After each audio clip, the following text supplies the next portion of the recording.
All right, so you're on Facebook. Make sure you can check if we're going live or not.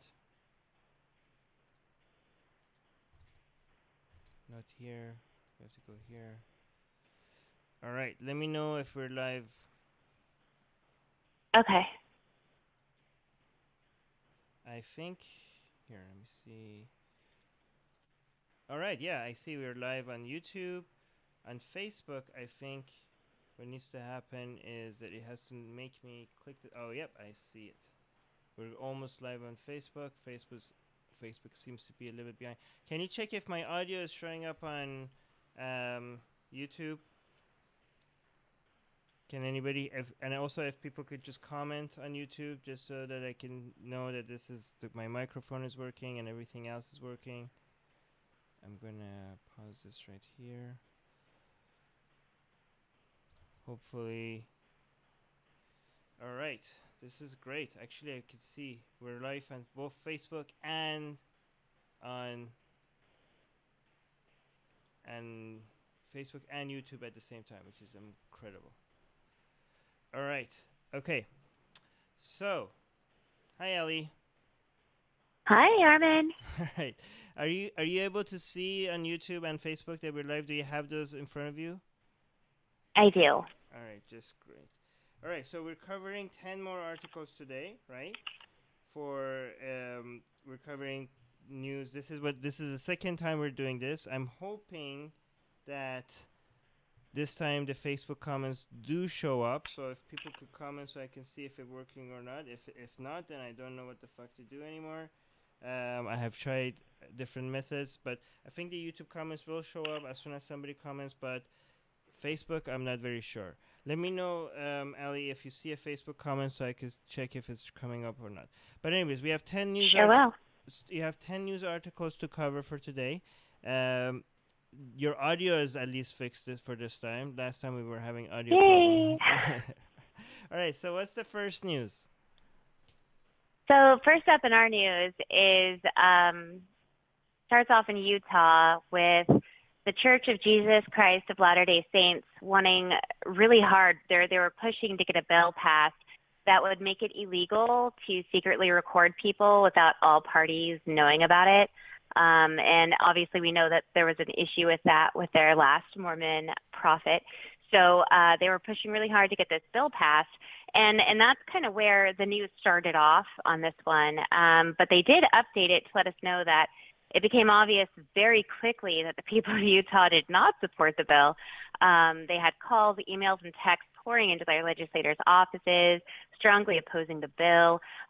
People really do not want this to pass, and it kind of makes things, in my opinion, seem a little shady when you're really not wanting to be recorded. I mean, I don't quite understand why the Mormon Church is trying to go down that route so openly.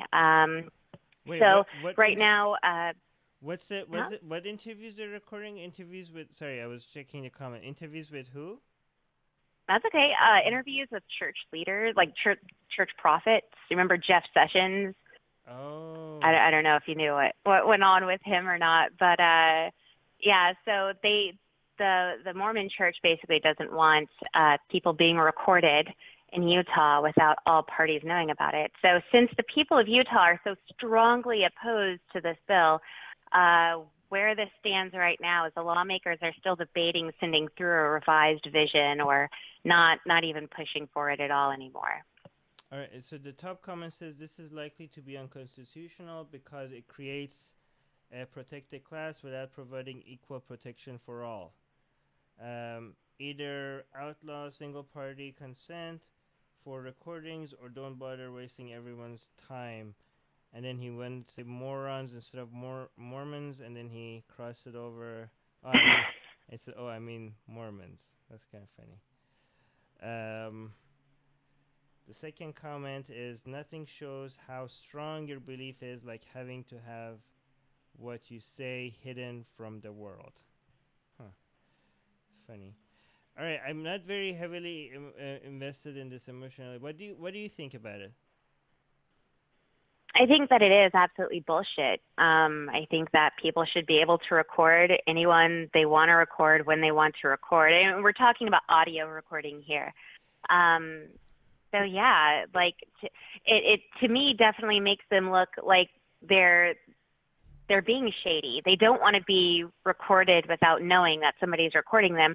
And I mean, I guess a normal person, or maybe normal is not the right word, but someone like me, I say, well, record me. You know, if I'm saying something to a group of people, or if I'm in my office saying something to somebody, most of the time I can't really think of a reason why there'd be a problem. Unless you're a doctor, obviously. Maybe the reason is that I'm in Canada and laws here are a little bit different. That's why maybe I'm a bit confused. But do you think this has something to do with some embarrassing videos that have got out from, like from some of the videos they have gotten in, about in church and stuff that has embarrassed them? Do you think that has something to do with that? Absolutely. I know that with Jeff Sessions, he was actually obsessed with recording himself a lot. Their prophet, who's now in jail in Texas, I believe.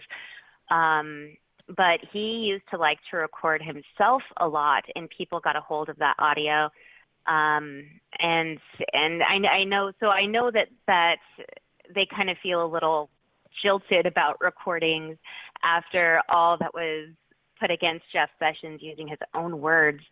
And I think that definitely makes them feel a bit jilted, and they don't want anyone else recording them. They don't want anyone else going in there. But I mean, for a church to link up with lawmakers to strongly back a bill, it makes me feel like the whole thing is kind of shady. And I'm glad the people of Utah were like, no, this is not going to be okay. And I'm glad that they use their voices really fast and really hard to let them know this is not okay. You can't do this. Yeah, it's actually a little bit surprising because I thought, like, I mean, I don't know much about the opinions in Utah. I thought they would be backing. There's so much Mormon population there that they would be backing these churches. Is that you know what I mean, or is it? What do you think? Like, has there been a shift? No, you're right. Yeah, Utah does have the biggest Mormon population. At least from my recollection, it does. Somebody please correct me if I'm wrong. But yeah, they definitely do have a strong backing. But I think that there's a big difference maybe between like the LDS church and different sects of Mormonism that make people feel differently about, the situations. Like I know a lot of Mormons, once Jeff Sessions was arrested, a lot of Mormons came forward and said, well, we didn't agree with him. He was not our prophet. So, it's a mystery to me how so many people opposed it so fast, but I'm glad they did. Right. Okay, so let's go to the next one. What's the next one? So the next one is about child sexual abuse accusations in Chile over Bishop Barros. The Pope really messed up here, I think, on this one. He went out there with a bang. And while I do agree with him that without evidence, we can't really move forward on accusations. But the way he went about it, he straight up called people who wrote him a letter and said, this man watched another priest sexually molest me or do terrible things to me. This man this bishop watched him do this. And the Pope says that is slander. You are slandering him because you're not providing any evidence. Wait, and really? So, yeah. Okay. Yeah. So that caused a huge stir and caused outrage from people down there because he in the article, they summed it up pretty nicely. I think he abandoned the victims or people who at least felt like they were victims. So because of the outrage over what he did, saying that it was slander to do that, he sent over the Vatican's top expert on sexual abuse. I had no idea that existed, but it does. And so he is now going to investigate the claims against Bishop Barros. Okay. Wasn't this supposed to be the guy that comes and changes everything and takes the side of the abusers instead of the priest and all? But what now he's calling people that are bringing accusations slander. I mean, if you can't produce evidence, that means that, yeah, the burden of proof is on you, but if you now call it slander, now you're making a claim. Now the burden of proof is on your side. Why is it slander? So now you have to prove that he's lying, right? I mean, you can't. Yeah. The best you can say is that maybe you're right, but we can't believe you until you have evidence. But you can't just call it slander unless you know they're lying, right? Right? Exactly. That's what was just so jaw-dropping. How can you? And I am definitely one of those people who say, "Wow, that's a really terrible claim," you know. But I don't always believe every single victim without some sort of evidence and proof. So I do understand the Pope being like, you know, there was an accusation. I need proof. I need evidence for it to move forward. But to go as far as to say it's slander. Yeah. Now you need, you know, that if you is, call it slander, now you need some evidence to call it slander. Now you're making exactly. a claim. Yeah. Exactly, because you're so he's the one that's so focused on proof here, and yet now he's calling people slanderous with no proof. It's definitely chilling. But what are your thoughts on a top expert on sexual abuse from the Vatican? I mean, if we have this. And we have so many claims of sexual abuse all around the world. I'm not even talking about the U.S. I'm talking about Australia. You know, so many other places we have. And now all of a sudden, what's been done? They should just hire me. I'll tell them. Fire all your experts. Fire all your investigating team. And just invite the police in and just be like, here's everything. Come investigate. Everything is open and transparent. Please come and figure out who's doing what.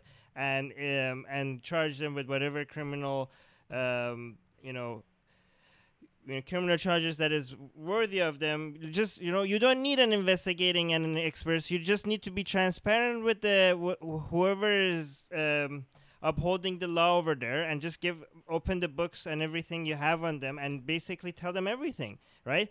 And thank you. Yeah, yes. Yeah, you save a shitload of money, and you build your reputation, and at the same time you're serving justice, right? So that's what you need to do. You don't need a team, you don't need an investigation. Just open it all to the police. Or the taxpayers are already paying the police, and they will take care of it for you, right? And they will put these people to prison, as long as absolutely. Yeah.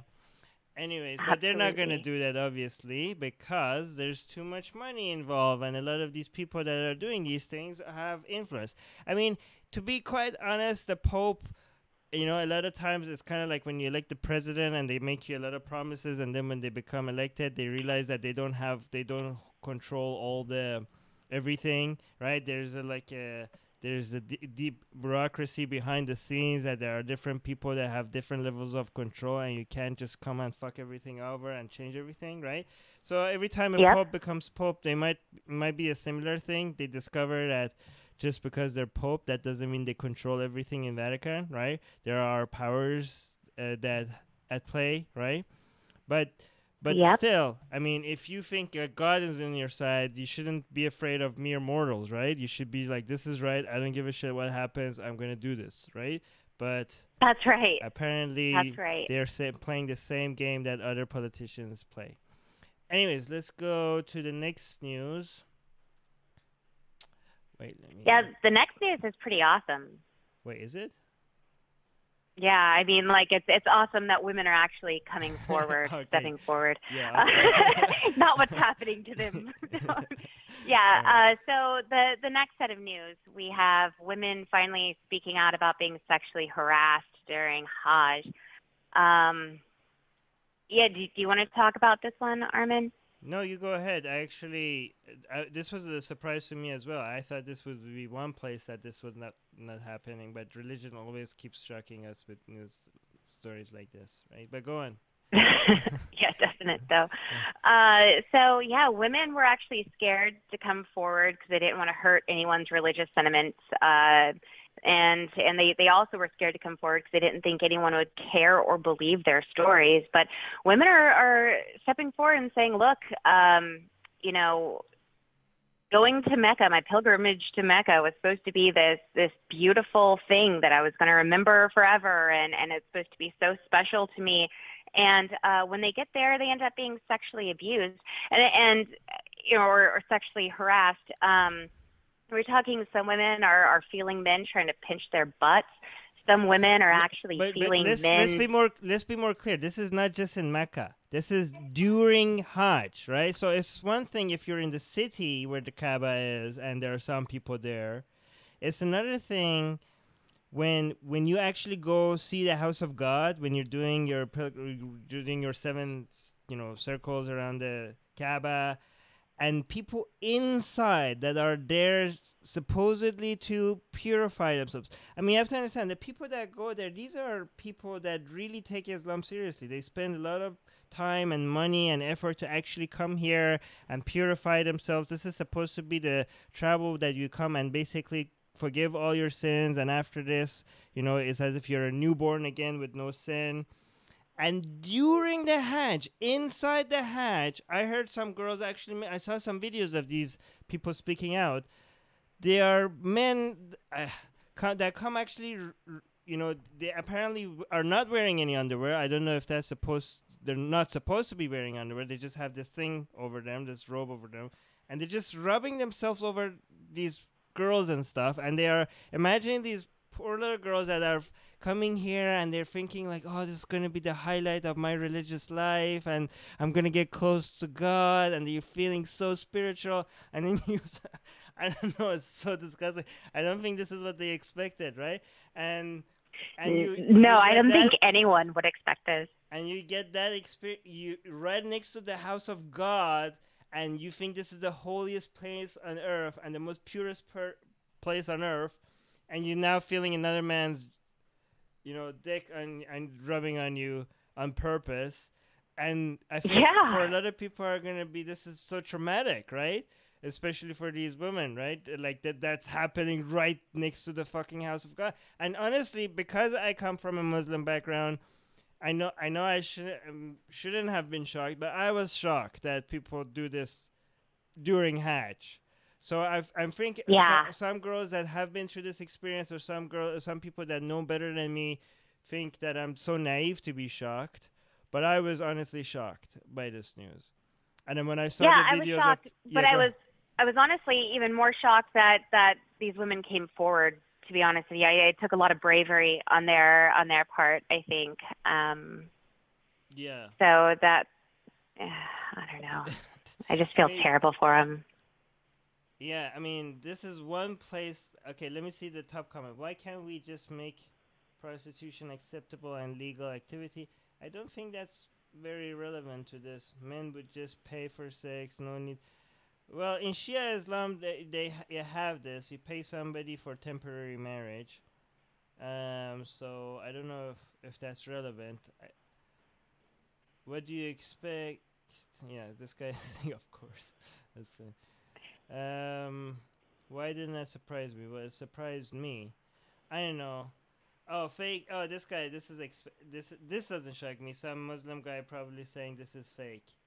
A lot of these times when you see somebody commenting fake, I notice that they say fake within seconds after you posting it, so they don't even check the news before saying it's fake. As long as it's negative on Islam, it must be fake. It must be Zionist propaganda. Right. Yeah. Of course you would say that. Okay. No, yeah, so these are some of the comments. But yeah, no, I mean, at least this is very embarrassing, I think. This is going one reason why is actually you're right that I didn't actually think about that, because it's brave for this woman to come forward in any scenario, but this is more brave than, even usual, because this is not just going up against powerful men. This is basically, embarrassing world religion, right? So you saying something like this could really put the targets on your back. So you're right. This is actually, we need the Me Too campaign to talk about this, because these women that are saying, I know some of the accounts I heard about these were from ex-Muslim girls. Describe. Apparently, this has been going on for a long time, and some ex-Muslim girls talk about their experience during Hajj, and apparently it's very common. But if Muslim girls also are talking about this, then they even deserve more you know, protection because they're still in that community, right? And they could get a Right. huge backlash from this, right? So They if really could. yeah, so if you're a feminist and you want to bring attention to this, these are some women, some of your fellow sisters that could use some of that attention. Please consider bring this up. These women need the Me Too campaign to bring some attention to their cause as well, because they, just like women in the West that are fighting against a giant force that it might be against them, these women are even fighting against a bigger force that is against them. Anyways, what do you think? Do you think that's correct way of looking at it, or do you want to add anything to it? Yeah, no, I especially agree with the feminist focus. We have women who are out here who are having to face this, and they can't even speak up. I mean, we do the atheist support group through Atheist Republic, and I get the opportunity to speak to women very rarely who actually come forward and speak about different things that bother them in their communities, but they can't tell anybody, and they can't run away, and they can't do anything to defend themselves. They just have to continue standing up tall, being a brave woman, and just enduring all of this stuff. And it's not right. It's not right. They don't have a platform to speak on. They don't have safety to come forward and say these things, because not only do they get attacked for being a whore, they turn around and get attacked for attacking Islam. And, you know, they may love Islam, but now they're attacking Islam, and they're the ones who are at fault. And this is the kind of mentality that a lot of women have to live with, and that definitely needs to be a focus for women who have a platform to speak out against that kind of treatment of women, and you know, have the voice to actually do so. All right, that was perfect. So let's go to the next news. What's the next one? Is that the humanist one? Next one is the Humanist UK one. Yeah, trying to shut down conversion therapy throughout the UK. So I'm sure everyone by now has heard of conversion therapy, but if you haven't, it's where they basically gather homosexual people and say, we'll pray the gay away. But it's normally not that nice. It's normally very abusive. It's a very traumatic thing for anyone to have to endure. It's illegal in 9 states in the U.S. And in other various parts of the world. So Humanist UK, who's formerly known as British Humanist Association, is calling for a ban on this conversion therapy. And they had not a promise, but a guarantee from the former UK Minister for Women and Equalities, saying that she wanted a ban on this pseudoscientific practice. And so the Humanists UK are finally putting together a coalition, I guess, to put pressure on the current government to continue what she said she wanted done. I mean, I think that's noble. I think that conversion therapy shouldn't exist anywhere. It's monstrous. It's what if disgusting. Somebody says this is against free speech and free market? What would you say to that? If the people going to conversion therapy were going willfully on their own, then I agree. I guess, you know what, they would be right. But most of the time, these are teenagers who are forced into it. Parents who say, "You're not allowed to live in my house as a gay kid. I will disown you. I'll kick you out on the street." Or they're kidnapped. I mean, I watched a documentary on this, actually, where kids were kidnapped in the middle of the night and then flown down to, like, Venezuela or some place out of country to go through conversion therapy. And it's traumatic. It's terrible. I don't know of anyone who would be willing to sit through those kind of abuses on their own willfully. Maybe if they truly loved God, maybe if they truly believed they were a sinner. But since we don't know if these places are only accepting the willing, or if they're actually accepting people who have been kidnapped to go there or forced to go there, I don't think that they should be legal.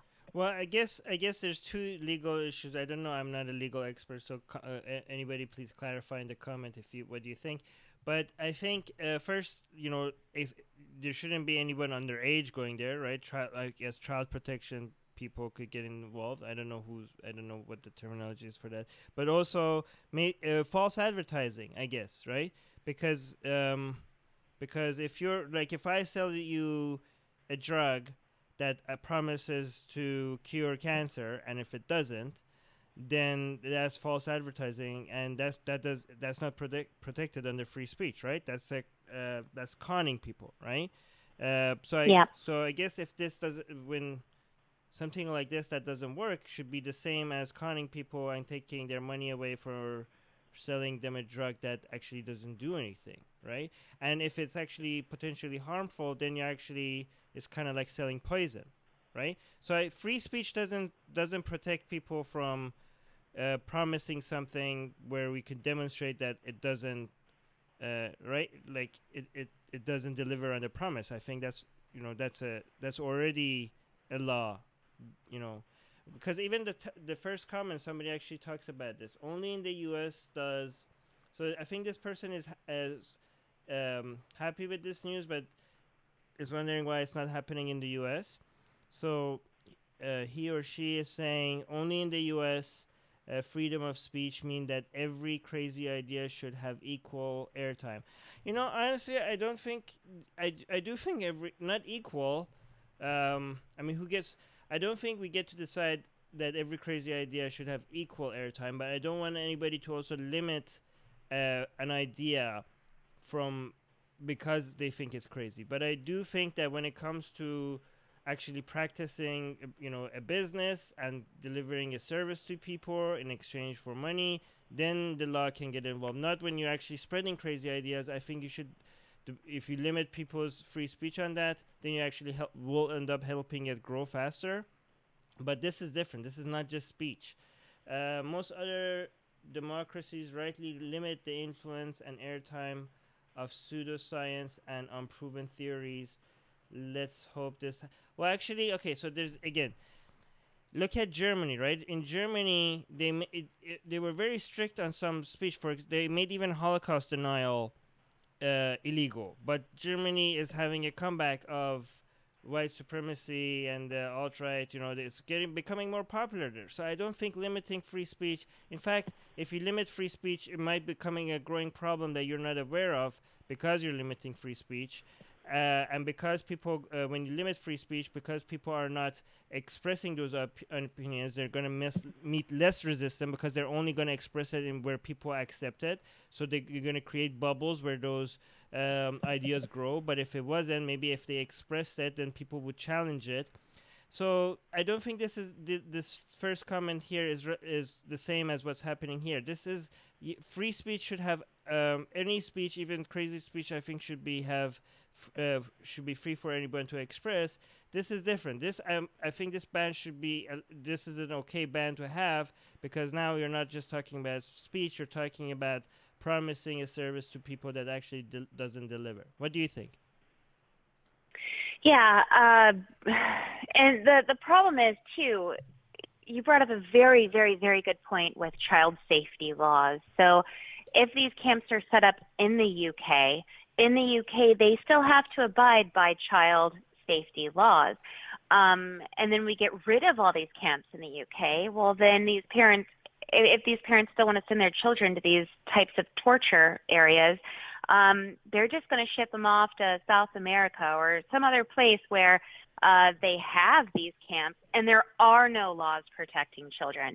So that scares me. That scares me a lot, knowing that children can be hurt. Yeah, but I'm still agreeing with this ban though, because look, if you read it, it's saying they're banning the practice. They're not banning you going out, and they're not banning the speech. I don't think so. They're not, like, you can still go out and tell people, I think this is the right way to fix, quote unquote, fix gay people, and you're dead wrong. But you should be able to say it. But I think if you're actually practicing it, then you have to demonstrate scientifically that it works before you could practice anything. You know what I mean? There's a difference. Well, but here's the deal, and I agree with you. I completely agree with you. But there are people out there who say, well, it does work because everyone who leaves there ends up saying they're no longer gay. Okay, so if you want to look No, at but research, scientifically, you that's need how they're able to say it. No, you Yeah, need to peer and review the so academic research. You know, you do double. need to peer review that. It's No. sick. Yeah. It is sick. So Yeah. I think you and I are on the same page there. It's just you know, some people say, well, the research is enough to me, and that's where, you know, we need to draw a distinct line. We need to say, no, research is not enough, because these people are being brainwashed, starved, beaten, abused, into finally saying, yes, I'm cured, let me leave. You know, so no, we need more than just research on these places. It's sick. Yeah. No, I agree with banning the practice if it's harmful, if it's not proving. But I don't agree with banning the speech, and I think a lot of people here are missing the difference between those two. But if you disagree with me, comment and correct me if I'm not understanding this correctly, and or what Ali said as well. But let's go to the next one. This one didn't pull any pictures for some reason. Is that the woman in San Diego one? Yeah, it's the woman in San Diego. All right, so what's happening there? So a woman in San Diego is filing a lawsuit against her former pastor, I guess, for promising to heal her PTSD through sex therapy, which did not work. She was sexually abused as a child growing up, suffered dramatically from it, as a lot of people obviously would. She goes to this pastor, she tells him in her vulnerable state how she feels, and he says, hey, you know, if we start having sex together, I can start curing you of all those old thoughts, blah, blah, blah. But in a very strange, okay, so I think that anyone could agree. This man was married. He preached at the church with his wife. His wife knew about this, and it didn't say in the article whether she was cool with it or not, but it kind of seemed like she was. Like, she was like, okay, well, if he needs to fuck you to cure you, this is going to be fine. So the pastor is now countersuing this woman, saying that she made graphic sexual communications between them public as revenge. He's saying that it's for revenge for him breaking up with her. Wow. So we've got two people. I think a woman who was very hurt and confused and vulnerable, who trusted a pastor to take care of her. She says, looking back on it, it's stupid, you know. And you know, when I was reading it, I was like, no way someone would fall for this. But I'm not in her shoes. I don't know. I know. What are your thoughts on that, Art? I mean, no matter how stupid you are, you don't deserve to be abused, right? Right. Right. So, I mean, a lot of people, when they see stupid and they see the consequences, they always say, like, oh, you deserve that. But no, I mean, nobody deserves to be treated like that. This is sad. And, I mean, wait, so she's suing him, but there's no criminal charges or anything, right? Because she willingly accepted. Is that the case? Yeah, that's the case. I mean, basically what she's suing for here is, this is a part of the article that just, it kind of has me a little confused. So I had to do more research into this to find other avenues that told the same story. He claims that this woman wanted an open relationship with him, and when he refused, they broke up. But this man was married. Wait, that doesn't make sense. When he refused, they broke up. Right. If they had to broke up, that means that he didn't refuse, because you have to accept. You have to be in a relationship with her to be able to break up. And if you are in a relationship with her, that means that you accepted at some point. No. Right. Am I not? But he was already married, so he was already married and having a relationship with her, some sort of counselor, sexual boyfriend type relationship with her. Isn't that already an open? He was already in an open relationship. Yeah. Like his relationship with his wife, it was already open. It didn't really make a lot of sense. And it feels like they're confused. Is he denying the part? Is he denying that the whole sexual healing part? Like, is he saying that happened or didn't happen? It's all he's saying right now is that they had a relationship, and that that she's the one who he only thing is that he had a relationship, which I still think is terrible. This guy was not only a preacher, but he also taught at the Point Loma Nazarene University.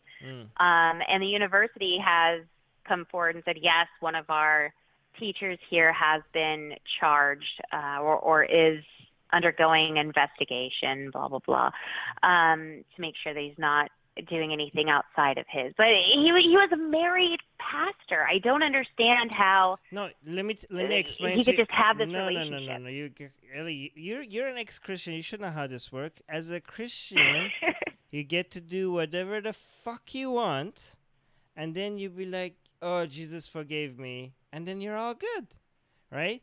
So yep, that is true. That's Christianity in a nutshell. Yeah, no, Christianity doesn't make you more moral. It actually gives you an excuse for doing whatever the fuck you want to do.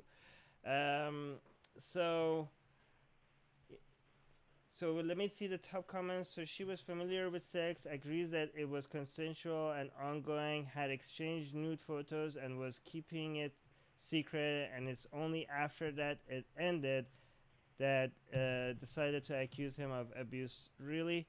Yeah, I guess it's going to be hard for her to make a case here, right? If she was willingly going into this, right? Yeah. Well, not only that, had she had some sort of proof that she left him because the therapy wasn't working, that would kind of change things. But it seems like she's just angry that the relationship ended. Well, we don't know really who, like he said, she said, so we don't know what happened here. It really is. Yeah. But the thing is, like, even if he was basically saying this is sexual healing, have sex with me because you're gonna get healed, right? How could you prove that he didn't really think that he's helping her and she listened to it and she agreed to it? Like, how can you tell the difference between a con and just an idiot? You know, I don't know. Yeah. I mean, I think it's going to be hard for her to, I don't know. What do you guys think? This is the reason why you need to, educate people. I mean, if you don't, then they're going to believe in bullshit stuff like sexual healing, right? Sometimes. Yep. I don't know what's. Yeah, again, we can't make many judgment calls about this because we really don't know who's telling the truth.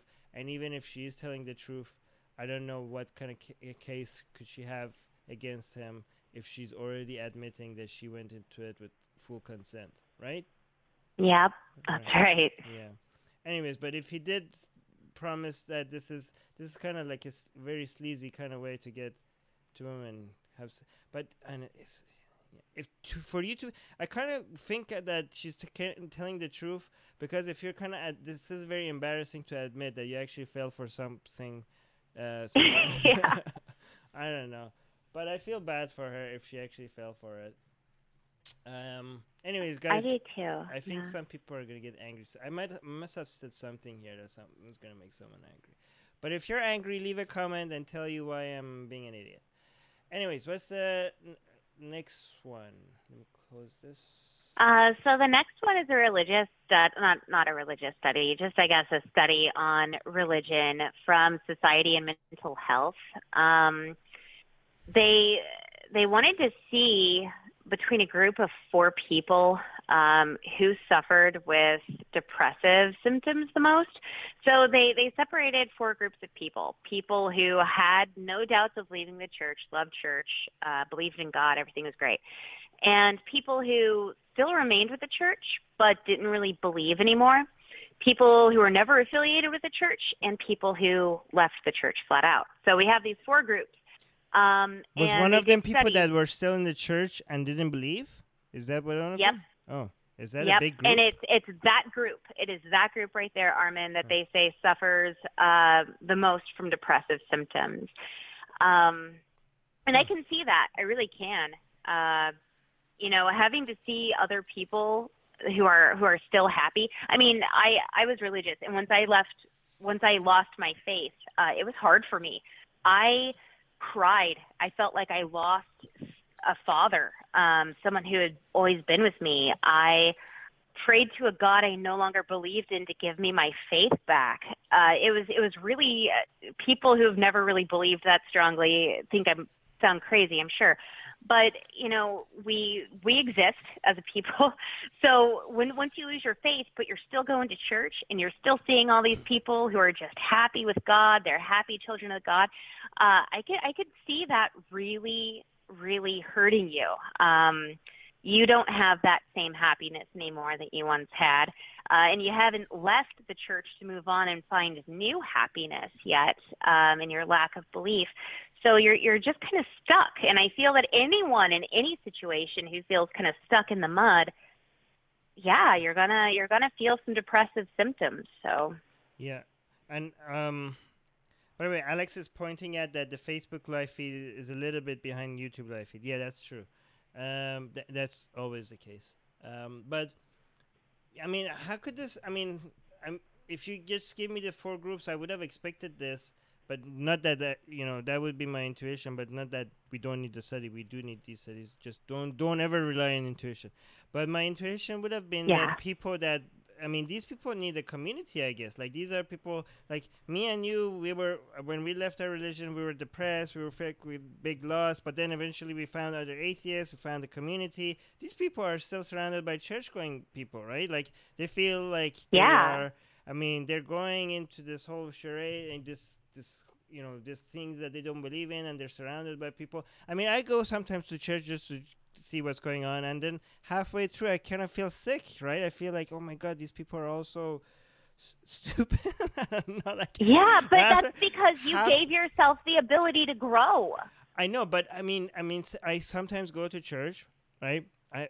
And sit there and just to get the feeling of what church is like Catholic Church, Protestant Church, just to compare them. But I'm just saying, even, you know, spending a little bit time there, I feel disgusted sometimes, right? And I can't imagine if somebody doesn't believe anymore and constantly has to be surrounded by these people and constantly has to go to church and probably hiding the fact that they don't believe anymore. So they're basically not even being themselves, right? They might even... So, yeah, that is kind of depressing and lonely. Yeah, and I mean, for the longest time after I stopped believing, but still really wanted to hold on to my kind of lifestyle, I guess, I would go into these places feeling like a wolf in sheep's clothing, because I still believed in hell, even though I no longer really believed in God. I hadn't given myself the ability to grow and kind of get over all the things I was indoctrinated into believing. So I kind of felt like, wait, who made the hell? If you didn't believe in God, who made hell? Exactly. But once you're told your entire life you're going to hell, you're going to hell, you're going to hell. Atheists go to hell. People who don't believe go to hell. People who lose their faith go to hell. I thought that I had done something so terrible that to lose my faith, that maybe there was still a hell that I would end up in. I mean, I was a mess.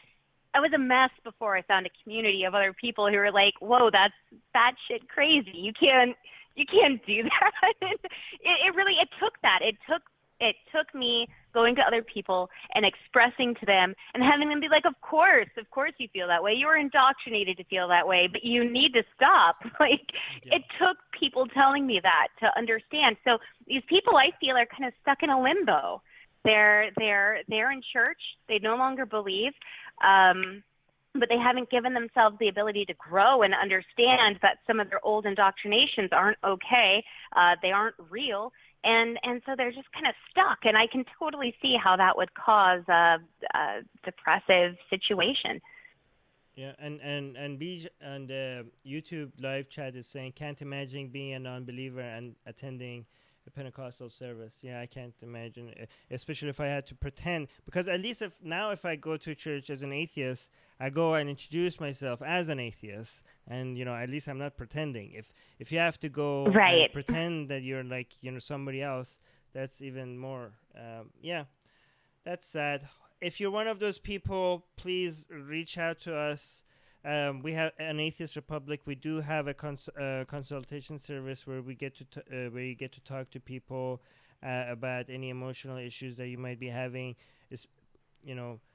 So go to Atheist Republic resources section on atheistrepublic.com and see if you can get in touch with one of our volunteers and talk to them. So what's the next one? So the next one, earlier you brought up Germany making Holocaust laws. Poland is kind of moving along the lines of the same thing, where they signed a law which would make it illegal to accuse Poland of complicity in Nazi crimes while they were occupied by the Third German Reich. Yeah. Yeah.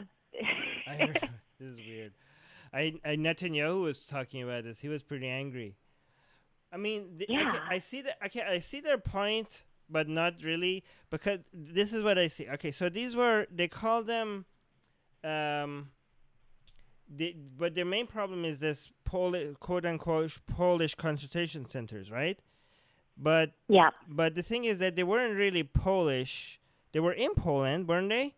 But they were run by Germans, named, the wording is German, everything is German. There might be a few Polish involved, but it was the Germans running the show, right? And they're like, stop calling this, tell me if I'm getting this wrong, but they're like, stop calling this Polish, right? But there's one thing to request to people to stop calling this Polish, and it's another thing to ban it. And say, I mean, you know, to make it illegal. Make it I mean, they made it illegal. It's not okay. Yeah, I mean, that's weird.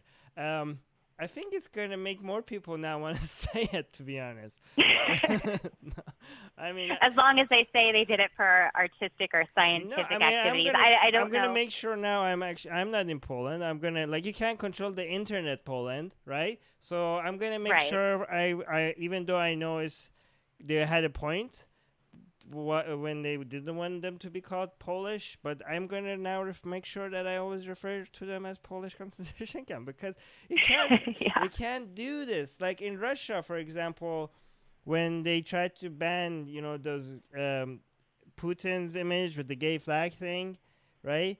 Showing him as a gay clown. They tried to make that illegal, and then because of that, it went viral over the internet, right? I don't know. This is weird. Polish is actually going really extreme on many different issues for the past couple years. Yeah, it's becoming scary. You know, when people are so afraid of one type of ideology, they end up sometimes doing something that they create a worse ideology to defeat, you know, a threat that is not even there yet. Let me see the top comment. Maybe some people. Poland was the only occupied country whose government did not collaborate with Nazis. We sure can't say the same for good old France. So that's Joshua. First comment, he's being sympathetic to Poland. Sure, but they're acting now like Nazis by banning speech. So, I mean, not really. Not like Nazis, but... Well, and there were some people in Poland who are very complicit to the Nazi crimes in turning in Jewish families and reporting where people were hiding. I mean, it's an entire country. I'm sure, like, people are like, oh, France did this, Poland did that.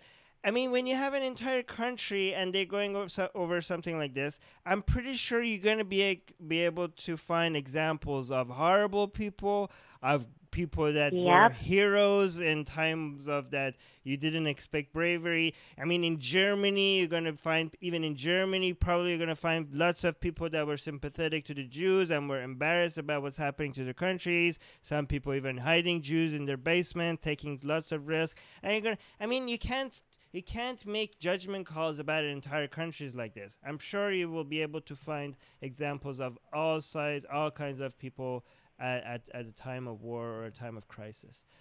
But well, absolutely. Yeah. But the reason why I brought that up is for that exact reason. Right. They can't say, you can't blame Poland as a whole. And I do agree with that. I do agree that Poland should not be to blame for the few people in history we can find who were complicit. But, like you said earlier, banning it is just going to create a whole different monster. It's going to be a beast of a different color. Yeah. I think it's ridiculous. Oh, some guy on YouTube said, I'm Polish. Some guy or gal, by the way. I'm Polish, so I can't say it. Poland is a deep shit right now because of very religious, conservative ruling party. I moved to UK 7 years ago, and I'm very happy about it. I'll never go back. Yeah. Okay. Thank you for letting us. Thank you for that update. Yes, thank you. All right. So, and if you think any of these comments are inaccurate, please also comment. What's the next one? Oh, Iran again. Yeah, we're going back to Iran. All right. So, what's happening there? Oh, wait, I know about this one. This was actually surprising to me because when people say, okay, you go ahead and summarize it, and then I'll tell you what I think. Yeah, so the president of Iran announced that almost half of the country opposed mandatory head coverings for women, and those people also believed the government should not be dictating what women should wear. But the thing is, the information was taken from a 3-year-old report, and people are now both hopeful. You've got hopeful people, you have doubtful people that this law is ever going to change because of this new information he's released, and they're wondering what his motive is for releasing it. Like, why would he have released that information? So yeah, because this study was done 3 years ago and the results were kept hidden until now, right? And obviously because of this whole recent women in Iran taking off their hijab and protesting, and and some people are coming out and saying, these are just a handful of people that are protesting against compulsory hijab. Women in Iran love their hijab. So Rouhani, I mean, I don't like this guy, but I think this was a good move. He wanted to show that no, there's not. I mean, we have to treat these women. We have to listen to them. So this is bigger. I don't know if was it Rouhani. Well, it was his office. I don't know if it was. Yeah, I must have gone through him, right? So yeah. he said he decided to release this 3-year-old study that the government did itself. And apparently half of Iranians are against compulsory hijab. I honestly, when I heard this number, I was shocked by it, right? I mean, I keep telling people that atheism, secularism, even secularism among religious people is rising in Iran. And I thought, like, yeah, it's going from probably, like, I thought, like, if there was a study, it would show, like, 20%. I know a lot of Iranians disagree with me here because most Iranians that are outside Iran are liberals, and they have their own. They usually get their own liberal social networks that they had in Iran, and they say that all of the country is like that, right? So they think that only the government is religious, and the rest of the country, most of the people there are liberal, but that's not the case. I mean, even the country is still very religious no matter what your upbringing was like, but it seems like even many religious people are against compulsory hijab, honestly. And if I had to guess, this number for me would be 20%, and I would be boasting about 20. I would be saying, look, it's up to 20%, like not like when I would say 20%, but this is half. But this is half. This is crazy.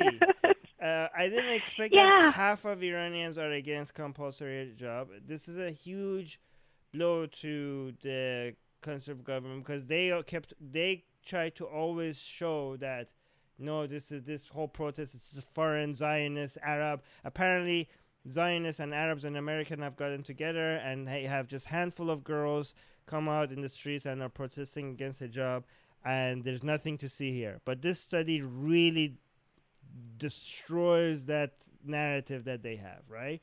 And what do you think, Armin, what do you think is going to happen because of this information? Are you hopeful, or are you one of the doubtful that anything's going to change because of this information? Well, it depends on what you mean, because a lot of people, okay, so I'm doubtful that there's going to be a revolution and the government is going to fall, and I know a lot of Iranians hate it when I say that. I mean, I just don't see this government being, falling anytime soon. I do think that these might be forces for small changes going forward, slow changes. But anybody that thinks that this government is going to fall, the reason why I'm very skeptical about that is because these protests, were suppressed, and the amount of force the government used against these protests were very small, and they managed to suppress it very easily. I mean, they didn't even use 1% of the force that they could. They didn't even bring the Artesh, the main military, to be able. These are Iran's government has defeated ISIS in many battles where the U.S. government and Iraqi government and many other people have failed. I mean, these people defeat ISIS, and I tell people ISIS has trucks, guns, and many other weapons, and Iran defeats them. These protesters in Iran don't have anything, and I don't think they're ever going to be able to topple the government. But not that these protests don't hurt the government. The Iran's government, these protests does do good, but I think, and also especially a study like this, because Iran really does care about its international image. It does invest heavily in making sure that its international image, especially in the Middle East, is preserved. It does need to show to the world that the Iranian people are behind it, and whenever these protests and studies like this kind of undermine that, it does hurt them. It does hurt because they are trying to spread their ideology over the Middle East, and if people back in Iran are not happy with the government, it's going to really hurt their promotion tactics all over the Middle East, right? So they really value their image, and this is, and they're scared, right? Even if the chances of the government toppling is 1%, for them that's 1% too many, right? So because they keep claiming these recent protests had foreign backing, but they themselves must know that these protests were spontaneous, and that's more scary, because that means the only way because before the protests in 2008, they would go and just arrest the leaders, but now there is no leaders to arrest, and the only way to solve it is to actually listen to the people. I'm hoping that's the conclusion that they're going to come up with, but we'll see. So, wow. Anyways, too much detail for one news article, but this is because I know more about it. But let's go to the next one. Okay, so the next one is talking about our latest generation, people born between 1999 and 2015. They are now labeled Generation Z, and they're being called the first post-Christian generation. Now, a lot of people are confused about why it's called the post-Christian generation. I saw some confused people saying, but if we're not post-Christian yet, Christianity is very much still alive all over America, so they were kind of confused about this. But the reason why it's being called that is atheists in this generation are doubled compared to the Generation X, which are the adults, right? That's actually the generation or two before me. And Generation Z says there's 37% of Generation Z that says there's no certainty that a God exists. And in researching this article to see if I could find out any more information, I found out that religious communities are actually pretty alarmed over these statistics. People are, the religious bloggers and stuff are writing about this because they're concerned, wanting to know how to reach these children. And I think that it's great these children are thinking for themselves. This is also one of the first generations that has a pretty positive view on atheists and churchgoers alike. So that's why it's earned the nickname post-Christian. It's not focused their identity on their religion. Right. So it's post-Christian not because Christianity is over. It's post-Christian because people, when they're looking at their identity, Christian is not one of the things that they think of. One of the main things that they think of, right? Is that how you summarize it? That's right. Mm-hmm. Yep. So the first comment is actually a little bit about what you just said. So Andrew is the top comment. He's saying, obviously it is not, all capitalized, not yet a post-Christian generation, as far more people are Christian than atheists, not that atheists. As the statistics in the article show, this is the kind of Oh, okay. So Andrew apparently missed the point. He's saying this is the kind of exaggerated headline that this page usually criticizes elsewhere. First of all, where did we criticize other people's headlines? Do you I would like to know that too. I don't know if we have ever done that, Andrew. I mean, if we have, please let us know, because it's typically not something we do. I'm not saying if we should or shouldn't. I just don't remember doing something like that. All right, Andrew. But again, he missed the point. And he just wants. Yeah, okay, never mind. Let me see if somebody responded to him. Too bad the article is about this generation and not the entire population of Christians. Stay on topic. Words are hard. Some people. Okay. Yeah. So yeah. Here's the thing. Here's the tip, Andrew. A title is not supposed to capture everything in the article. Okay. You have to click on it, and you yourself said that the article itself give you the numbers, right? So how could it be exaggerating if it's actually accurately representing the numbers within the article, right? Anyways, it's one thing. I mean, it's post-Christian. I get it why it's post-Christian. It doesn't have to, Christianity doesn't have to be over for it to be post-Christian, right? So I get. It lost its influence. That's all. Yeah.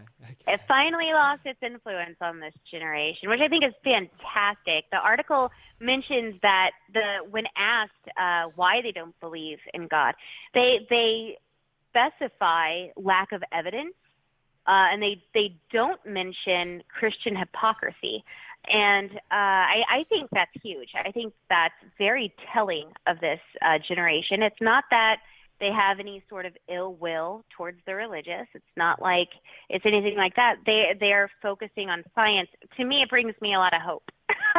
Yeah, me too. I'm very hopeful for this generation. I think that's fantastic. Well, before you get too hopeful, Beck is also commenting, now if we could just get them to quit eating laundry detergent.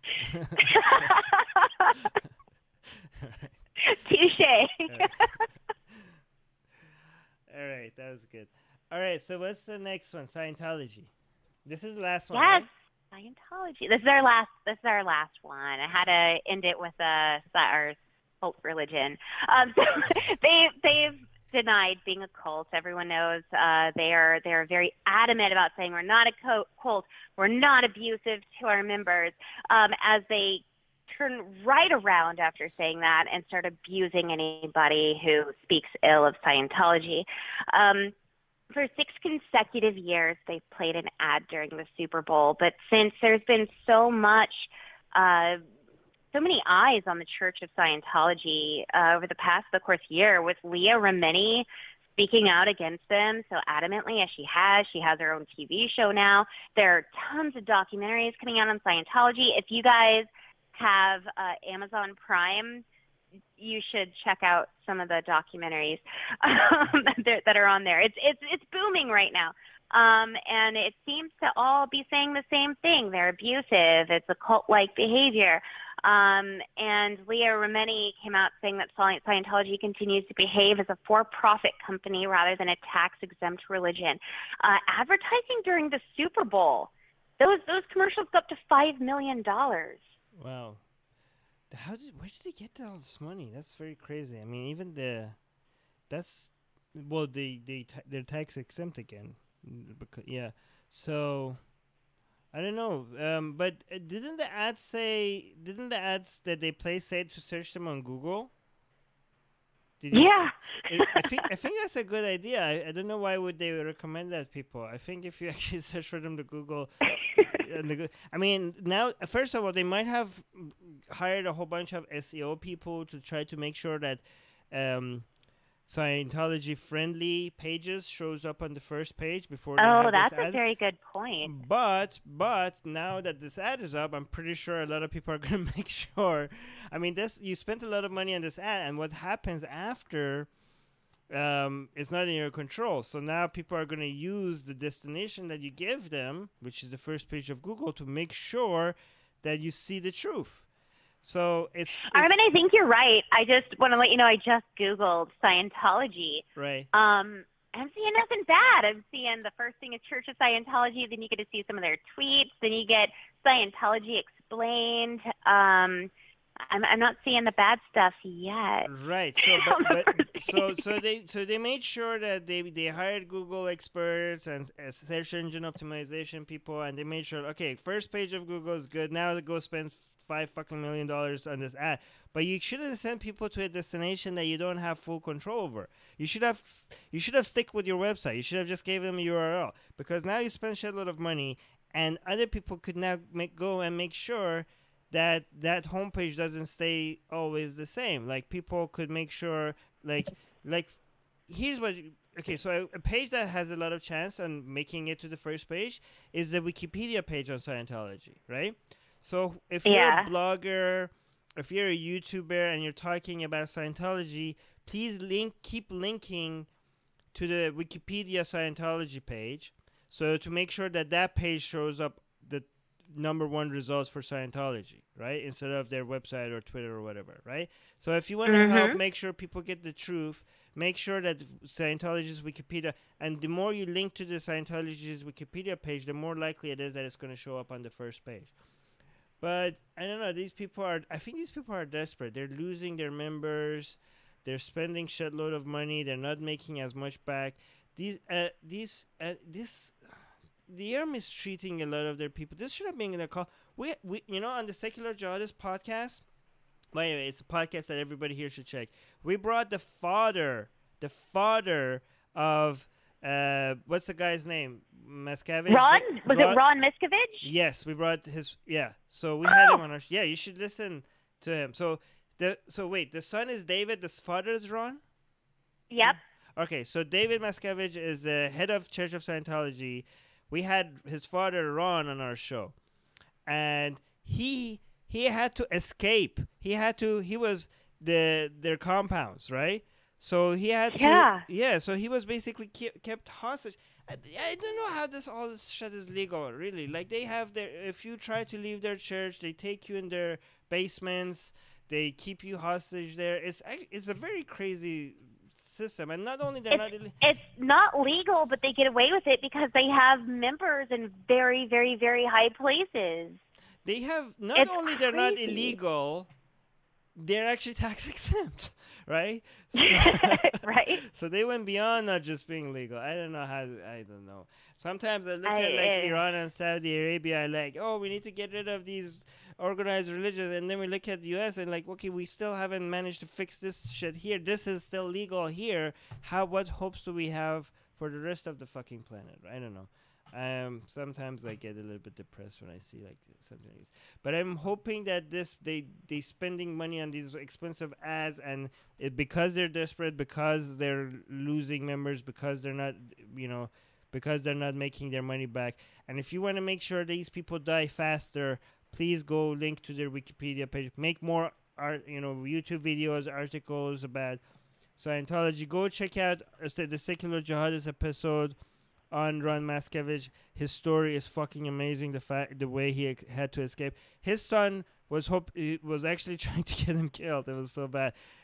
He has a book now on the whole thing.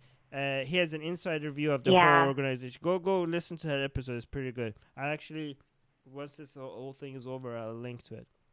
Anyways, please do because that's going to be incredible. I think everyone should listen to Ron Miscavige's story. Yeah. He also came forward, David Miscavige. His wife has been quote unquote missing, and Ron came out and said that it's because she is being held in their torture area, the Scientology prison. His wife hasn't been seen since for years upon years. His wife has not been seen. What happened to her? Where is she at? It's crazy. It's crazy. So yeah. And nobody in the government is brave enough to investigate it, because the IRS was investigating this, and these people managed to make them bow down to the Church of Scientology, right? Like, they managed to completely. I don't know how they did it. They hired so many lawyers. They they managed to get the U.S. government under pressure, not because they looked at it and like, okay, fine, this is a religion. They put the government of the United States in a situation that they were forced to give them a tax exempt status. This is ridiculous that they get to do this. Anyways. I know. Anyways, but I think we're gonna have their lawyers now coming after us after this episode. Probably. Yeah. They're scary. Every time when somebody becomes too high profile and starts talking about them, they get investigators. They try to find every single detail about your life. They try to go find anything embarrassing they could possibly find in your past. So, and they, and expose you, and they try to make sure that anybody searching for your name gets nothing but embarrassing and material on it. They're pretty. I don't know. This should be legal, I think. And this is not a free speech thing. This is harassment. It is harassment. It absolutely is harassment. Disgusting behavior. Somebody, Beach is commenting. He's saying the policeman who went to investigate Ron's wife was a Scientologist. Is that true? Holy shit. Probably. Yeah. No, I don't know for a fact it's true, but that makes sense. It makes sense. That's what they do. They just get people who are in high places, and they're like, "You take care of this for us." Okay, Beach. And then if they don't, then Armin, they turn around and use that abusive tactic on them. You were supposed to make this all go away, and you didn't. So we've got a laundry list of things we can use against you. Mark is saying, glad you got your sound problems sorted. Yeah, thanks, Mark. It was not Thank you. It's not easy. Beach is also saying that I'm starting to think any religion that is less than 1,500 years old should not be tax exempt. Beach, I don't think any religion should be tax exempt. No. I mean, it's one bullshit over another bullshit, and one gets to be tax exempt because it's an older bullshit. I don't know. I think it actually helps to see how ridiculous it is that any religion gets tax exempt when these new ones come and get tax exempt status. Because more people recognize this as bullshit, but they should recognize. I mean, a lot of Christians make fun of Scientology, like, oh yeah, this Xenu guy, blah blah blah. And like, guys, you have a fucking talking snake talking to a woman and that came out of the rib of a man. Like, stop pointing. Like, look at you're just as ridiculous. Like our grandmas used to say, when you point one finger, you've got three pointing back. That's religion over and over. They point how ridiculous this person is without even considering how ridiculous their viewpoints are. Somebody's saying they actually Scientologists have hackers that they try to come and see your search history. Yeah, they're probably gonna figure out what kind of porn you watch and like tell people. I think and tell you like, look, we'll see that. Yeah, they are pretty. They're pretty bad when it comes to harassing people's personal. Oh, Beach also saying agreed, but at least for sure. Oh yeah, so Beach is saying not that he's saying the less than 1,500 rule will make it so not because they deserve it, but at least it wouldn't. I think it would help it not spread more. Like,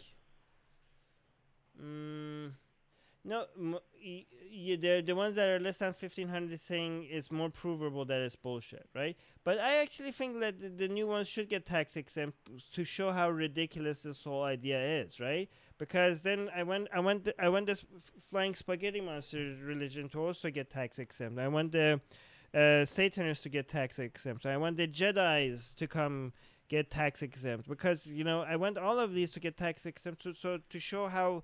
You're saying this religion is real, but what about this religion? You're saying it's a joke, but we don't see it as a joke. We see it as real. Flying spaghetti. How dare you insult our flying spaghetti monster, right?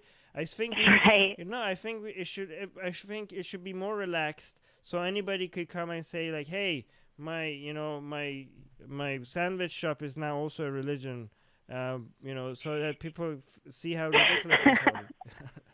I don't know. Anyways, I think that was good. Any other comments, closing remarks? How do you guys like the format? By the way, I still don't know why the YouTube comments are showing up on the live stream, And the Facebook comments, I have to look it up on my phone here. I'm looking at, but it's not showing up on the live stream. I'm using Restream. It shows on the app that I installed that for for the chat. It says connect logged in, but for Facebook it keeps saying connecting. If anybody knows how I can solve this so we could see both the Facebook chat and YouTube comments up here, I'll be appreciated if you could reach out to us and letting us know. Anyways, anything else? Oh, I linked to the interview with Ron on this on the Secular Judges podcast in the comments once this is all over. But any other comments, Ellie? No, that's it. All right. Okay. So I have to remember how to stop this. Anyways, thank you guys. Thank you all in the live stream. Rikesh, Dan, on Facebook, Keon, Siva, and on Beach as always. Yeah, thank you guys. Hope to see you again with another summary of the news next week. Bye.